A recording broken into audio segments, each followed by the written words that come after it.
Assalamualaikum warahmatullahi wabarakatuh. Perkenalkan, nama saya Didin Saparudin.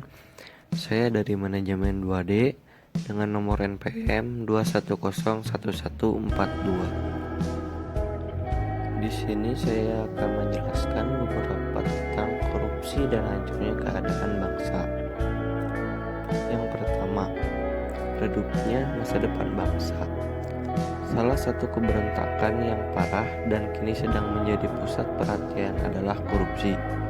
Syed Hussein Alatas mengatakan bahwa penyakit korupsi akan melalui 3 tahap, yaitu terbatas, meluas, dan menghancurkan masyarakat di mana para koruptor berada di dalamnya.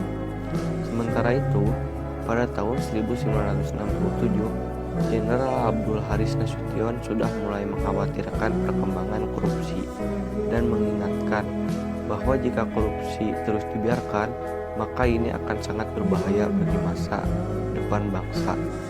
Ternyata prognosis tersebut kemudian menjadi kenyataan. Saat ini kita telah memasuki tahap kedua dari ramalan itu. Apa yang merealitas tentang kondisi rakyat yang miskin sebetulnya bukan karena mereka ingin miskin atau bercita-cita ingin menjadi miskin, namun karena akibat perilaku para elit yang tidak mempedulikan kepentingan rakyat di atas segala-galanya.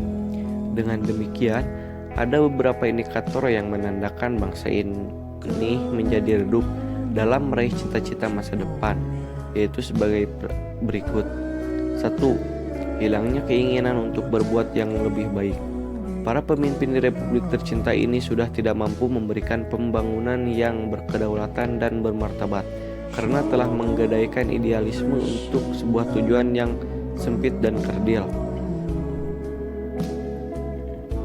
2. Pragmatisme dan primordialisme. Bangsa yang kian susah berlari kencang untuk mencapai harapan yang lebih baik adalah karena para pemimpinnya sudah sangat pragmatis dan primordial. Segala hal yang harus dilakukannya selalu menggunakan pendekatan untung ataupun rugi. 3. Kerja tanpa misi. Ketika penyelenggara publik bekerja tanpa visi, jangan berpikir dengan harapan tinggi agar ada sebuah perbaikan bagi peningkatan kualitas hidup rakyat. Kerja tanpa visi bermakna bahwa mereka bekerja sebenarnya bukan untuk melayani rakyat, melainkan mencari penghidupan bagi diri dan golongannya. Sangat berbeda antara orang yang bekerja dengan bervisi dan tanpa visi. Yang bervisi selalu meniatkan diri secara tulus dan bersih bahwa apapun yang dikerjakannya untuk rakyat. Sementara yang bekerja tanpa visi adalah mereka mencari keuntungan sektoral yang kemudian merugikan kepentingan publik.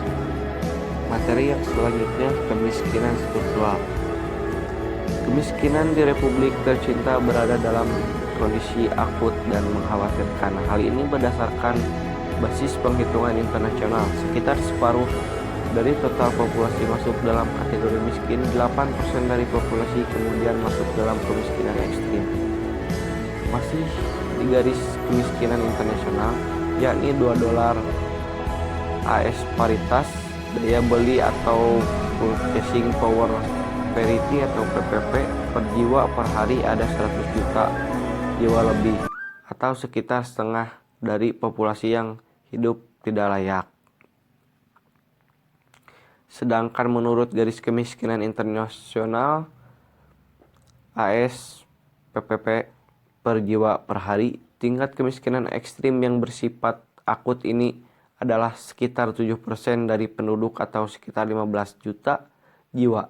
Realitas di lapangan bila dilihat dari kemampuan daya beli per $1 AS terhadap beras jenis medium 10 tahun terakhir atau 2001 sampai 2010 kemudian menjadi sebuah cermin kritis bahwa per $1 AS pada 2001 hanya dapat memperoleh 3,7 kg beras. Pada 2020 hanya 1,18 kg. Dengan pula kemampuan beli per dolar AS atau minyak goreng yang pada 2001 bisa membeli 2,4 liter, pada 2010 hanya 0,79 liter. Dikutip dari Koran Jakarta. Sekian dan terima kasih. Mohon maaf bila ada kesalahan. Wassalamualaikum warahmatullahi wabarakatuh.